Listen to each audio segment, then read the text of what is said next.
बहुत ही सत्कारयोग गुरु रूप गुरु सवारे खालसा जीओ। आओ सब तो पहला गुरुदेव पातशाह की बख्शिश पवित्र फतेह बुलंद करिए। बहुत ही प्यार और सत्कार सहित आखना जी वाहिगुरू जी का खालसा वाहिगुरू जी की फतेह।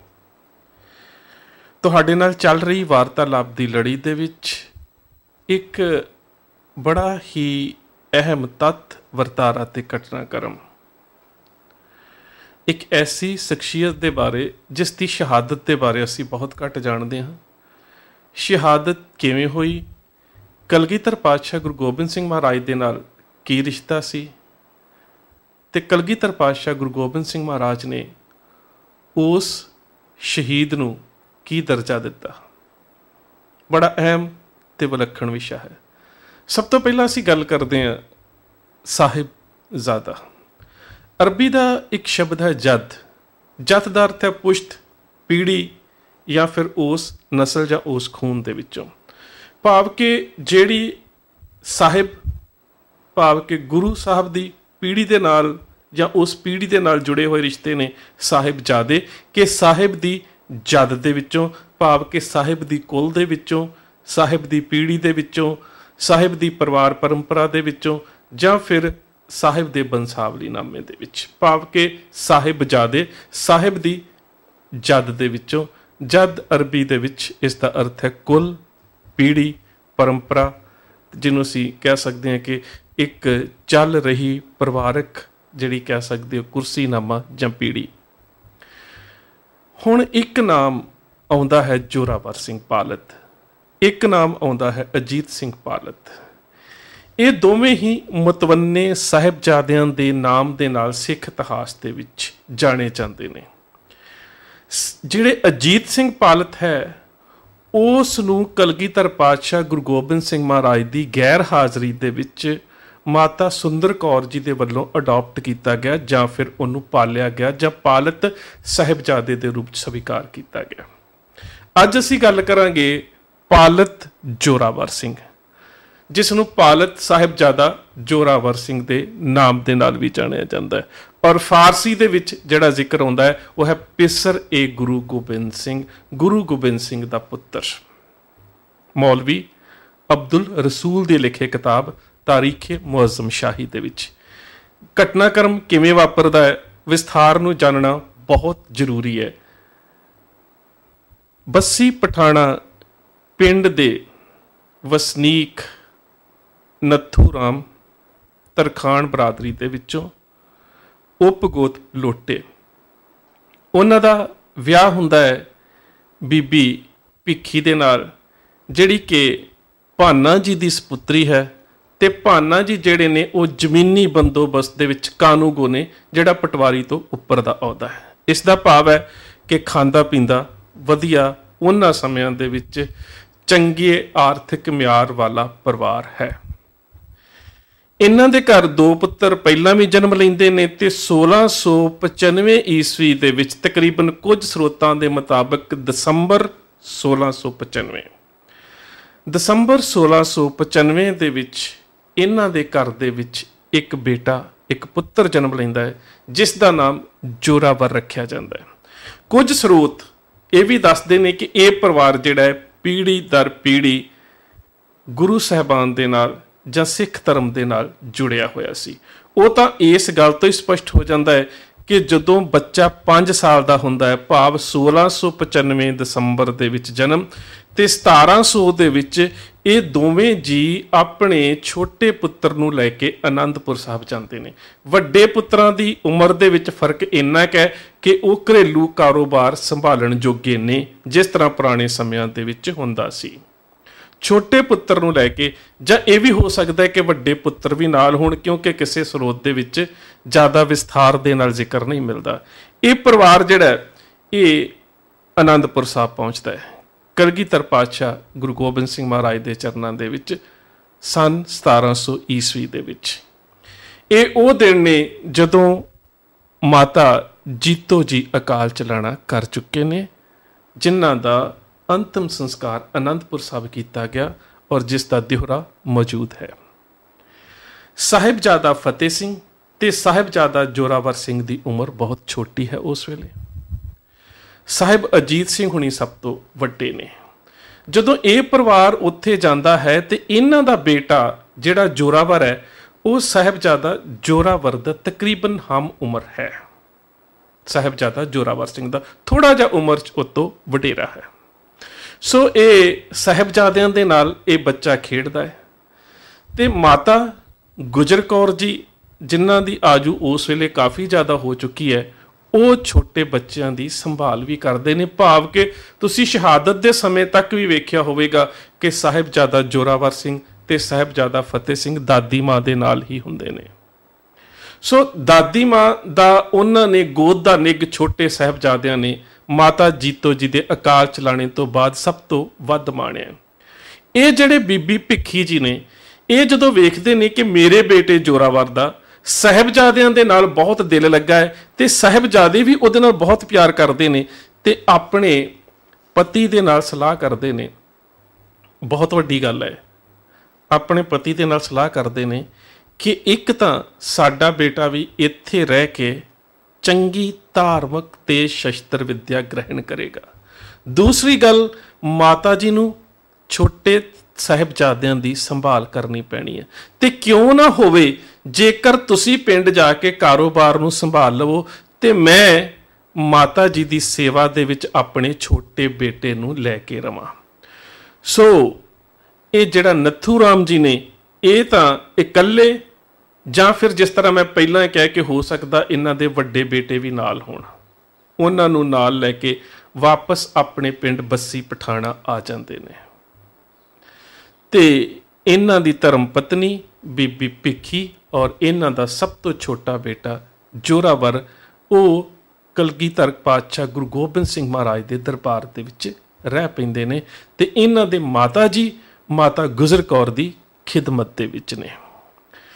ਉਸੇ ਸਾਲ ਹੀ ਇਤਿਹਾਸਕ ਸਰੋਤਾਂ ਦੇ ਵਿੱਚ ਜ਼ਿਕਰ ਆਉਂਦਾ ਹੈ, ਤਕਰੀਬਨ ਦਸੰਬਰ 1700 ਦੇ ਵਿੱਚ ਜ਼ੋਰਾਵਰ ਸਿੰਘ ਨੂੰ ਕਲਗੀਧਰ ਪਾਤਸ਼ਾਹ ਗੁਰੂ ਗੋਬਿੰਦ ਸਿੰਘ ਮਹਾਰਾਜ ਦੇ ਕਹਿਣ ਦੇ ਉੱਪਰ ਖੰਡੇ ਬਾਟੇ ਦੀ ਪਾਹੁਲ ਬਖਸ਼ਿਸ਼ ਕੀਤੀ ਜਾਂਦੀ ਹੈ ਤੇ ਇਹ ਜ਼ੋਰਾਵਰ ਸਿੰਘ ਬਣਦਾ ਹੈ। ਹੁਣ ਇਹ ਨੱਥੂ ਰਾਮਦਾਸ ਪੁੱਤਰ ਜ਼ੋਰਾਵਰ ਸਿੰਘ ਕਲਗੀਧਰ ਪਾਤਸ਼ਾਹ ਗੁਰੂ ਗੋਬਿੰਦ ਸਿੰਘ ਮਹਾਰਾਜ ਦੇ ਸਾਹਿਬਜ਼ਾਦੇ ਜ਼ੋਰਾਵਰ ਸਿੰਘ ਤੇ ਫਤਿਹ ਸਿੰਘ ਹੁਣਾਂ ਦੇ ਨਾਲ ਖੇਡਦਾ ਹੈ, ਸ਼ਸਤਰ ਵਿੱਦਿਆ ਸਿੱਖਦਾ ਹੈ, ਵਿੱਦਿਆ ਗ੍ਰਹਿਣ ਕਰਦਾ ਹੈ, ਇੱਥੋਂ ਤੱਕ ਕਿ ਕੁਸ਼ਤੀ ਦੇ ਅਖਾੜਿਆਂ ਦੇ ਵਿੱਚ ਵੀ ਉਹਨਾਂ ਦੇ ਨਾਲ ਹੁੰਦਾ ਹੈ। ਇੱਕ ਦਿਨ ਕੀ ਘਟਨਾਕ੍ਰਮ ਵਾਪਰਦੀ ਹੈ ਕਿ ਸਾਹਿਬਜ਼ਾਦਾ ਜ਼ੋਰਾਵਰ ਸਿੰਘ ਤੇ ਨੱਥੂ ਰਾਮ ਜੀ ਦਾ ਸਪੁੱਤਰ ਜ਼ੋਰਾਵਰ ਸਿੰਘ, ਇਹ ਦੋਵੇਂ ਆਪਸ ਦੇ ਵਿੱਚ ਕੁਸ਼ਤੀ ਲੜ ਰਹੇ ਨੇ। ਇਹ ਉਮਰ ਦੇ ਵਿੱਚ ਸਾਹਿਬਜ਼ਾਦਾ ਤੋਂ ਥੋੜਾ ਜਿਹਾ ਵੱਡਾ ਸੀ ਜ਼ੋਰਾਵਰ ਸਿੰਘ ਹੋਣਾ ਤੋਂ, ਤੇ ਕੁਸ਼ਤੀ ਲੜਦਿਆਂ ਇੱਕ ਦਾ ਦੇ ਨਾਲ ਇਹ ਸਾਹਿਬਜ਼ਾਦਾ ਜ਼ੋਰਾਵਰ ਸਿੰਘ ਨੂੰ ਉੱਥੇ ਅਖਾੜੇ ਦੇ ਵਿੱਚ ਢਾਹ ਲੈਂਦੇ ਨੇ। ਤੇ ਜਦੋਂ ਢਾਹ ਲੈਂਦੇ ਨੇ ਤਾਂ ਕਲਗੀਧਰ ਪਾਤਸ਼ਾਹ ਗੁਰੂ ਗੋਬਿੰਦ ਸਿੰਘ ਮਹਾਰਾਜ ਇਹਨਾਂ ਨੂੰ ਗਲ ਦੇ ਵਿੱਚ ਲੈ ਕੇ ਕਹਿੰਦੇ ਨੇ ਕਿ ਤੂੰ ਵੀ ਤਾਂ ਮੇਰਾ ਪੁੱਤਰ ਹੈ, ਤੂੰ ਵੀ ਤਾਂ ਮੇਰਾ ਜ਼ੋਰਾਵਰ ਸਿੰਘ ਹੈ, ਤੂੰ ਵੀ ਤਾਂ ਸਾਹਿਬਜ਼ਾਦਾ ਜ਼ੋਰਾਵਰ ਸਿੰਘ ਹੈ। ਭਾਵ ਕਿ ਸਾਹਿਬਜ਼ਾਦਾ ਜ਼ੋਰਾਵਰ ਸਿੰਘ ਦੇ ਵਿੱਚ ਤੇ ਤੇਰੇ ਵਿੱਚ ਮੈਨੂੰ ਕੋਈ ਅੰਤਰ ਨਹੀਂ, ਤੁਸੀਂ ਦੋਵੇਂ ਹੀ ਮੇਰੇ ਪੁੱਤਰ ਹੋ। ਸੋ ਉਸ ਤੋਂ ਬਾਅਦ ਇਹ ਸ਼ਬਦ ਜੁੜ ਜਾਂਦਾ ਹੈ ਕਿ ਨਾਦੀ ਜਾਂ ਫਿਰ ਪਾਲਤ ਸਾਹਿਬਜ਼ਾਦਾ ਜ਼ੋਰਾਵਰ ਸਿੰਘ, ਭਾਵ ਕਿ ਕਿਹਾ ਹੋਇਆ। ਹੁਣ ਜਿਸ ਵੇਲੇ 1704 ਦੇ ਵਿੱਚ ਅਨੰਦਪੁਰ ਸਾਹਿਬ ਨੂੰ ਘੇਰਾ ਪੈ ਜਾਂਦਾ ਹੈ ਤੇ 1695 ਦਾ ਜ਼ੋਰਾਵਰ ਸਿੰਘ ਹੋਣਾ ਦਾ ਜਨਮ ਹੈ, ਜਿਹੜੇ ਮਤਵੰਨੇ ਪੁੱਤਰ ਨੇ ਜਾਂ ਮਤਵੰਨੇ ਸਾਹਿਬਜ਼ਾਦੇ ਨੇ। ਤੇ 1704 ਦੇ ਵਿੱਚ ਇਹਨਾਂ ਦੀ ਆਯੂ 9 ਸਾਲ ਹੈ। ਸੋ ਜਿਸ ਵੇਲੇ ਅਨੰਦਪੁਰ ਸਾਹਿਬ ਨੂੰ ਛੱਡਿਆ ਜਾਂਦਾ ਹੈ ਤੇ 9 ਸਾਲ ਦੀ ਆਯੂ ਦੇ ਵਿੱਚ ਇਹ ਵਹੀਰ ਦੇ ਨਾਲ ਹੀ ਅਨੰਦਪੁਰ ਸਾਹਿਬ ਨੂੰ ਛੱਡਦੇ ਨੇ।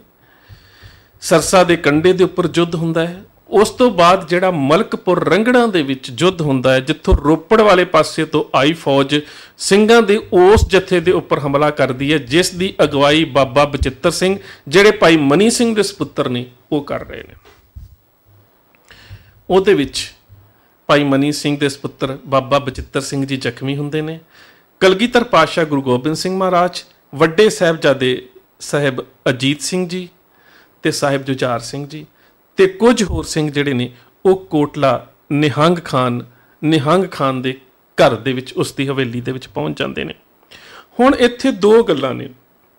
ਕੁਝ ਸਰੋਤ ਕਹਿੰਦੇ ਨੇ ਕਿ ਜਿਹੜਾ ਪਾਲਿਤ ਜ਼ੋਰਾਵਰ ਸਿੰਘ ਹੈ, ਮਤਵੰਨਾ ਜ਼ੋਰਾਵਰ ਸਿੰਘ ਜਿਹੜਾ ਸੀ, ਕਿਉਂਕਿ ਸਾਹਿਬਜ਼ਾਦਾ ਜ਼ੋਰਾਵਰ ਸਿੰਘ ਤੇ ਮਾਤਾ ਗੁਜਰ ਕੌਰ ਜੀ ਦੇ ਨਾਲ, ਫਤਿਹ ਸਿੰਘ ਹੁਣਾਂ ਦੇ ਨਾਲ ਚਲੇ ਜਾਂਦੇ ਨੇ।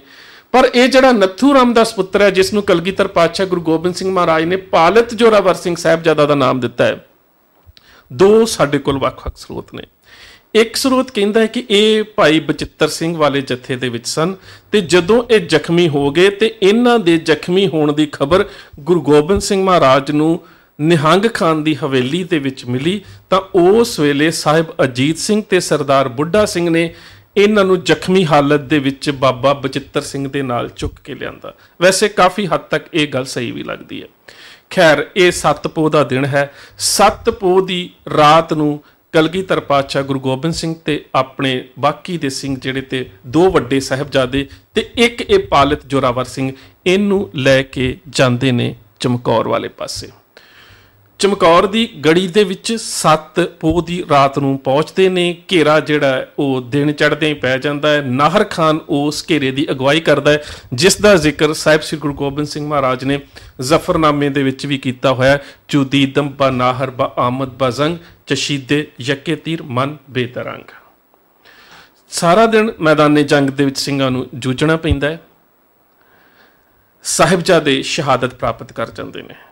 ਤੇ 8 ਪੋਹ ਦੀ ਰਾਤ ਨੂੰ ਜੇਕਰ ਪਹਿਰਾਂ ਦੇ ਹਿਸਾਬ ਦੇ ਨਾਲ ਵਕਤ ਵੇਖਿਆ ਜਾਵੇ ਤਾਂ ਤਕਰੀਬਨ 10:30 ਤੋਂ 11 ਵਜੇ ਜਿਹੜਾ ਸਾਹਿਬਜ਼ਾਦਾ ਪਾਲਿਤ ਜੋਰਾਵਰ ਸਿੰਘ ਹੈ, ਇਸ ਨੂੰ ਕਲਗੀਧਰ ਪਾਤਸ਼ਾਹ ਆਪਣਾ ਹੁਕਮ ਦੇ ਦਿੰਦੇ ਨੇ ਕਿ ਤੁਸੀਂ ਚਮਕੌਰ ਦੀ ਗੜੀ ਦੇ ਵਿੱਚੋਂ ਨਿਕਲ ਜਾਓ। ਪਾਲਿਤ ਜੋਰਾਵਰ ਸਿੰਘ ਨਿਕਲ ਜਾਂਦੇ ਨੇ। ਹੁਣ ਜਦੋਂ ਇਹ ਨਿਕਲ ਕੇ ਪਹੁੰਚਦੇ ਨੇ ਕੋਟਲਾ ਨਿਹੰਗ ਖਾਨ ਭਾਈ ਗੁਰਸਾ ਸਿੰਘ ਜੀ ਦੇ ਘਰ, ਸੈਣੀ ਬਰਾਦਰੀ ਦੇ ਵਿੱਚੋਂ ਨੇ ਭਾਈ ਗੁਰਸਾ ਸਿੰਘ ਜੀ, ਉਹਨਾਂ ਦੇ ਘਰ ਪਹੁੰਚਦੇ ਨੇ ਤੇ ਉਸ ਸਮੇਂ ਇਹਨਾਂ ਦੇ ਜਿਸਮ ਦੇ ਉੱਪਰ 22 ਫੱਟ ਨੇ। ਹੁਣ ਇੱਥੇ ਇੱਕ ਗੱਲ ਧਿਆਨ ਦੇਣ ਵਾਲੀ ਹੈ ਕਿ ਇਹ ਫੱਟ ਹੋ ਸਕਦਾ ਹੈ ਚਮਕੌਰ ਦੀ ਗੜੀ ਚੋਂ ਨਿਕਲਦਿਆਂ ਵੀ ਦੁਸ਼ਮਣ ਨੇ ਹਮਲਾ ਕੀਤਾ ਹੋਵੇ ਤੇ ਉਸ ਵੇਲੇ ਲੱਗੇ ਹੋਣ, ਤੇ ਇਹ ਵੀ ਹੋ ਸਕਦਾ ਹੈ ਕਿ ਜਦੋਂ ਬਾਬਾ ਬਚਿੱਤਰ ਸਿੰਘ ਦੇ ਨਾਲ ਇਹਨਾਂ ਨੂੰ ਚੁੱਕ ਕੇ ਆਂਦਾ ਸੀ, ਹੋ ਸਕਦਾ ਉਦੋਂ ਵੀ ਇਹਨਾਂ ਨੂੰ ਫੱਟ ਲੱਗੇ ਹੋਣ। ਭਾਵ ਇਹ ਕਿ ਜਿਸ ਵੇਲੇ ਇਹ ਦੁਬਾਰਾ ਕੋਟਲਾ ਨਿਹੰਗ ਖਾਨ ਸਰਦਾਰ ਗੁਰਸਾ ਸਿੰਘ ਸੈਣੀ ਦੇ ਘਰ ਦੇ ਵਿੱਚ ਪਹੁੰਚਦੇ ਨੇ ਤੇ ਉਦੋਂ ਇਹਨਾਂ ਦੇ ਜਿਸਮ ਦੇ ਉੱਪਰ 22 ਫੱਟ ਨੇ। ਉਹ ਸਰਦਾਰ ਗੁਰਸਾ ਸਿੰਘ ਆਪਣੇ ਇੱਕ ਸਾਥੀ, ਜਿਹੜੇ ਕੁਝ ਸਰੋਤਾਂ ਦੇ ਮੁਤਾਬਕ ਇਹਨਾਂ ਦਾ ਰਿਸ਼ਤੇਦਾਰ ਵੀ ਹੈ, ਭਾਈ ਬੱਗਾ ਸਿੰਘ, ਉਸ ਨੂੰ ਬੁਲਾਉਂਦੇ ਨੇ ਤੇ ਉਹਨਾਂ ਦੇ ਨਾਲ ਸਲਾਹ ਮਸ਼ਵਰਾ ਕਰਦੇ ਨੇ ਕਿ ਜੋਰਾਵਰ ਸਿੰਘ ਜ਼ਖਮੀ ਹੋ ਚੁੱਕਾ ਹੈ, ਬਹੁਤ ਜ਼ਿਆਦਾ ਜ਼ਖਮ ਨੇ, ਸਰੀਰ ਦੇ ਉੱਪਰ 22 ਜ਼ਖਮ, ਇਹਨਾਂ ਦਾ ਇਲਾਜ ਕਿਵੇਂ ਕਰਵਾਇਆ ਜਾਵੇ। ਆਸੇ ਪਾਸੇ ਤਾਂ ਫੌਜ ਜਿਹੜੀ ਹੈ ਉਹ ਲੱਭਦੀ ਫਿਰ ਰਹੀ ਹੈ ਵੀ ਕਿਤੇ ਕੋਈ ਸਿੱਖ ਮਿਲ ਜਾਵੇ, ਕਿਉਂਕਿ ਕੋਟਲਾ ਨਿਹੰਗ ਖਾਨ ਦੇ ਵਿੱਚ ਉਸੇ ਦਿਨ ਹੀ ਤਾਂ ਜ਼ਾਫਰ ਫੇਗ ਜਿਹੜਾ ਰੋਪੜ ਦੀ ਚੌਂਕੀ ਦਾ ਫੌਜਦਾਰ ਆ, ਉਸਨੇ ਕੋਟਲਾ ਨਿਹੰਗ ਖਾਨ ਦੇ ਘਰ ਦੇ ਵਿੱਚ ਘੇਰਾ ਪਾਇਆ ਹੋਇਆ ਹੈ ਕਿ ਤੁਹਾਡੇ ਘਰ ਦੇ ਵਿੱਚ ਗੁਰੂ ਗੋਬਿੰਦ ਸਿੰਘ ਦਾ ਕੋਈ ਸਿੱਖ ਹੈ ਜਾਂ ਗੁਰੂ ਸਾਹਿਬ ਆਏ ਸਨ। ਸੋ ਸਾਰਾ ਇਲਾਕਾ ਜਿਹੜਾ ਫੌਜ ਦੇ ਵੱਲੋਂ ਘੇਰਿਆ ਗਿਆ ਹੈ।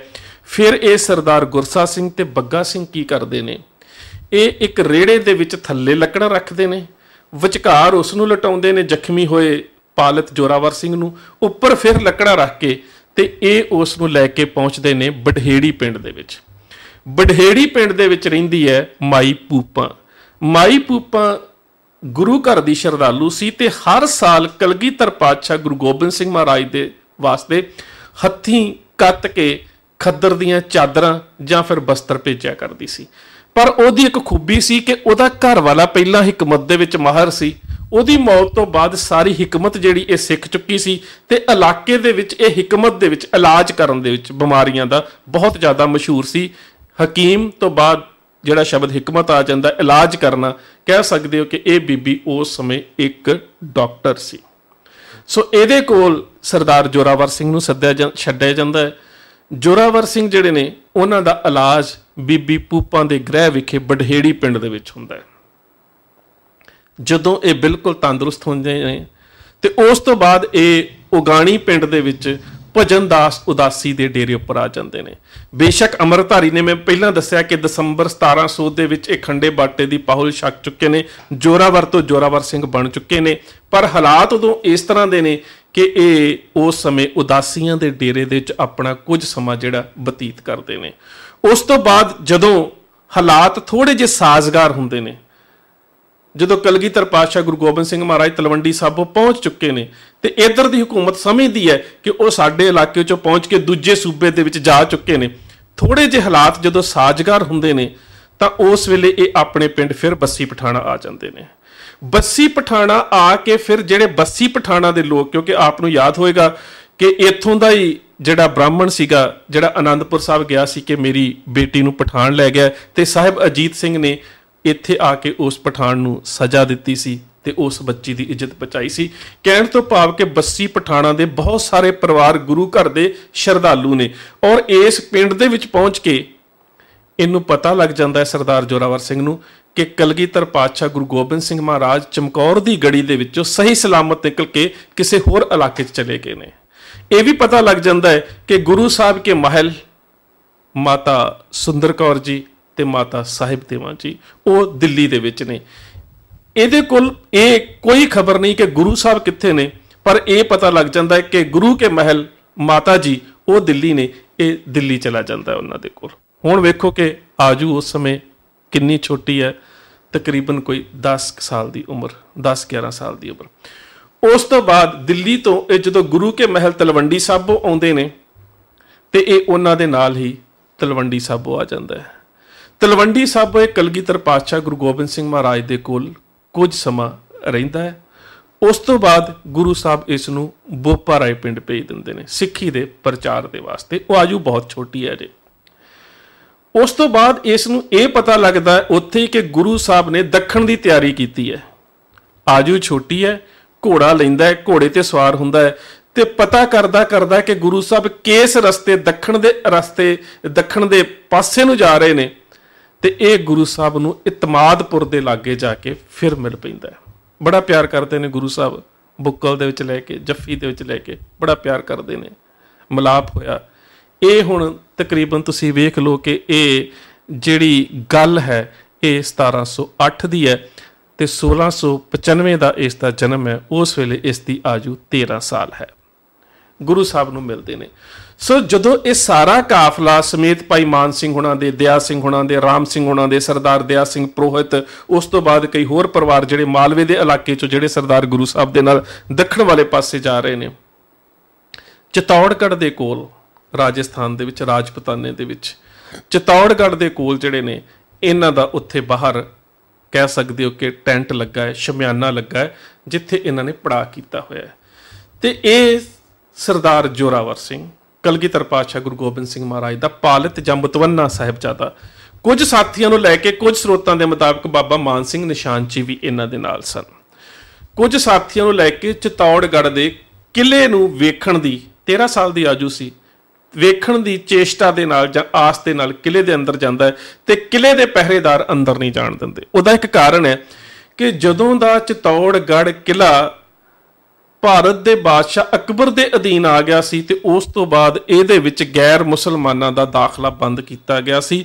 ਤਕਰੀਬਨ ਇਹ ਸਰੋਤ ਜ਼ਰੂਰ ਮਿਲਦਾ ਹੈ ਕਿ ਰਾਜਪੂਤਾਨੇ ਪਰਿਵਾਰ ਦੀਆਂ ਔਰਤਾਂ ਤਾਂ ਕੁਝ ਖਾਸ ਕਿਲੇ ਦੇ ਖਿੱਤਿਆਂ ਦੇ ਵਿੱਚ ਜਾਂ ਕੁਝ ਖਾਸ ਥਾਵਾਂ ਦੇ ਉੱਪਰ ਦਾਖਲ ਹੋ ਸਕਦੀਆਂ ਸੀ, ਪਰ ਗੈਰ ਮੁਸਲਮਾਨ ਕਿਲੇ ਦੇ ਵਿੱਚ ਦਾਖਲ ਨਹੀਂ ਸੀ ਹੋ ਸਕਦਾ।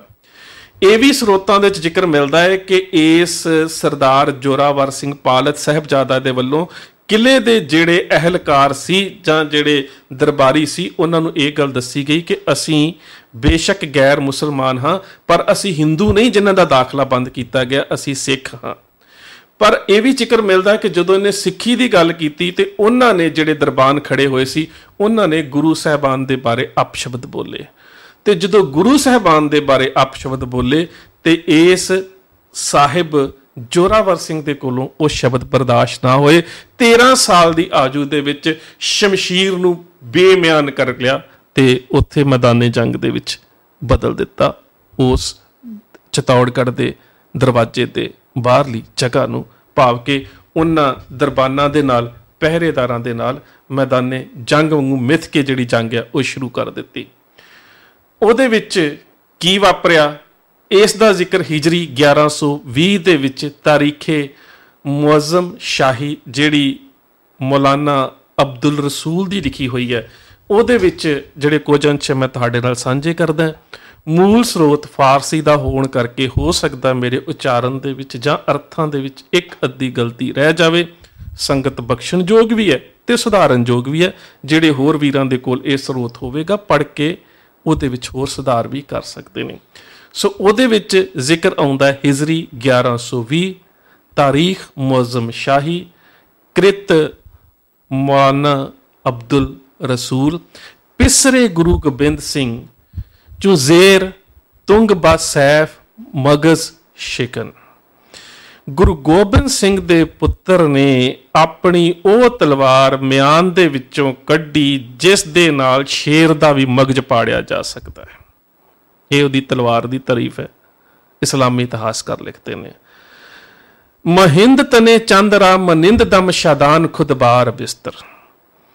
ਤੇ ਉਸ ਨੇ ਤਲਵਾਰ ਇੰਨੀ ਤੇਜ਼ੀ ਦੇ ਨਾਲ ਵਾਹੀ ਕਿ ਕਈ ਲੋਕਾਂ ਨੂੰ ਮੌਤ ਦੇ ਬਿਸਤਰ ਦੇ ਉੱਪਰ ਸਵਾ ਦਿੱਤਾ ਤੇ ਕਈਆਂ ਨੂੰ ਮੌਤ ਦੇ ਬਿਸਤਰ ਦੇ ਉੱਪਰ ਸਵਾਉਣ ਤੋਂ ਬਾਅਦ ਅਦਮ ਅੰਦਾਖਤਾ ਖਤਮ ਦਰ ਪਹਿਲੂਏ ਆਹਰ ਬਰ ਨਾਜ਼ੇ ਬਾਲਿਸ਼ ਫਨਾਹ ਮਨੂਦ।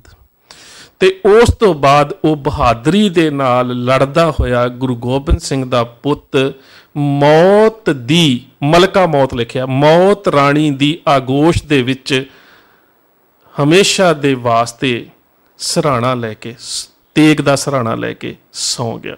ਭਾਵ ਕਿ ਕਈ ਸਿਪਾਹੀਆਂ ਨੂੰ ਮੌਤ ਦੇ ਬਿਸਤਰ ਦੇ ਉੱਪਰ ਲਟਾਉਣ ਤੋਂ ਬਾਅਦ ਗੁਰੂ ਗੋਬਿੰਦ ਸਿੰਘ ਦਾ ਕਿਹਾ ਜਾਂਦਾ ਪੁੱਤਰ ਖੁਦ ਵੀ ਤੇਗ ਦਾ ਸਰਾਣਾ ਲੈ ਕੇ ਮੌਤ ਦੀ ਗੋਦ ਦੇ ਵਿੱਚ ਹਮੇਸ਼ਾ ਵਾਸਤੇ ਸੌਂ ਗਿਆ। ਜੇ ਇਸ ਦੇ ਭਾਵ ਅਰਥੇ ਲਏ ਜਾਣ ਤਾਂ ਸ਼ਹਾਦਤ ਹੀ ਆਉਣਗੇ। ਇਸ ਤੋਂ ਬਾਅਦ ਕਲਗੀਧਰ ਪਾਤਸ਼ਾਹ ਗੁਰੂ ਗੋਬਿੰਦ ਸਿੰਘ ਮਹਾਰਾਜ ਨੂੰ ਪਤਾ ਲੱਗਾ, ਸਾਰੀ ਉਹਨਾਂ ਦਰਬਾਰੀਆਂ ਦੇ ਨਾਲ ਜਿਹੜੀ ਸੀ ਉਹ ਗੱਲਬਾਤ ਜਿਹੜੀ ਸੀ ਉਹ ਸੋਲਵ ਹੋਈ, ਉਹ ਸੁਲਝੀ। ਤੇ ਉਸ ਤੋਂ ਬਾਅਦ ਸਰਦਾਰ ਜੋਰਾਵਰ ਸਿੰਘ, ਜਿਸ ਨੂੰ ਪਾਲਤ ਸਾਹਿਬਜ਼ਾਦਾ ਦਾ ਖਿਤਾਬ ਦਿੱਤਾ ਜਾਂਦਾ ਸੀ, ਉਹਨਾਂ ਦਾ ਜਿਹੜਾ ਦਾਹ ਸੰਸਕਾਰ ਸੀ ਉਹ ਗੰਭੀਰ ਨਦੀ ਦੇ ਕੰਢੇ ਦੇ ਉੱਪਰ ਕੀਤਾ ਗਿਆ, ਜਿਹੜੀ ਕਿ ਕਰੋਲੀ ਜ਼ਿਲ੍ਹੇ ਦੇ ਵਿੱਚੋਂ ਭਰਤਪੁਰ ਵਾਲੇ ਪਾਸੇ ਨੂੰ ਆਉਂਦੀ ਹੈ। ਬਰਸਾਤੀ ਨਦੀ ਹੈ, ਮੌਸਮੀ ਨਦੀ ਹੈ, ਹਰ ਵਾਲੀ ਪਾਣੀ ਨਹੀਂ ਹੁੰਦਾ। ਤੇ ਉਸ ਜਗ੍ਹਾ ਦੇ ਉੱਪਰ ਕਲਗੀਧਰ ਪਾਤਸ਼ਾਹ ਗੁਰੂ ਗੋਬਿੰਦ ਸਿੰਘ ਮਹਾਰਾਜ ਨੇ ਆਪਣੇ ਹੱਥੀਂ ਇਸ ਪਾਲਤ ਜੋਰਾਵਰ ਸਿੰਘ ਦਾ ਜਿਹੜਾ ਉਹ ਅੰਤਮ ਸੰਸਕਾਰ ਕੀਤਾ। ਤੇ ਉਹਦੇ ਭਰਾ, ਜਿਨ੍ਹਾਂ ਦਾ ਮੈਂ ਪਹਿਲਾਂ ਜ਼ਿਕਰ ਕੀਤਾ ਸੀ, ਉਸ ਪਰਿਵਾਰ ਦੇ ਵਿੱਚੋਂ ਜਿਹੜਾ ਉਹਨਾਂ ਦੀ ਅੱਗੇ ਪੀੜ੍ਹੀ ਚੱਲਦੀ ਸੀ, ਉਹਨਾਂ ਨੇ ਖਿਜ਼ਰਾਬਾਦ ਦੇ ਵਿੱਚ ਸਾਹਿਬਜ਼ਾਦਾ ਪਾਲਤ ਜੋਰਾਵਰ ਸਿੰਘ ਦੀ ਯਾਦ ਦੇ ਵਿੱਚ ਬਕਾਇਦਾ ਗੁਰਦੁਆਰਾ ਸਾਹਿਬ ਦੀ ਉਸਾਰੀ ਕੀਤੀ ਹੋਈ ਹੈ। ਆਸ ਕਰਦਾ ਹਾਂ ਕਿ ਇਹਦੇ ਉੱਪਰ ਇਲਾਕੇ ਦੇ ਜਾਂ ਜਿਹੜੇ ਹੋਰ ਖੋਜ ਕਰਨ ਵਾਲੇ ਵੀਰ ਨੇ, ਜੇਕਰ ਉਹਨਾਂ ਕੋਲ ਕੋਈ ਜਾਣਕਾਰੀ ਹੋਵੇਗੀ ਜ਼ਰੂਰ ਸਾਂਝੀ ਕਰਨਗੇ। ਸੋ ਇੰਨੀਆਂ ਕੁ ਬੇਨਤੀਆਂ ਪ੍ਰਵਾਨ। ਫਤਿਹ ਦੀ ਸਾਂਝ ਪਿਆਰ ਸਹਿਤ ਆਖਣਾ ਜੀ। ਵਾਹਿਗੁਰੂ ਜੀ ਕਾ ਖਾਲਸਾ, ਵਾਹਿਗੁਰੂ ਜੀ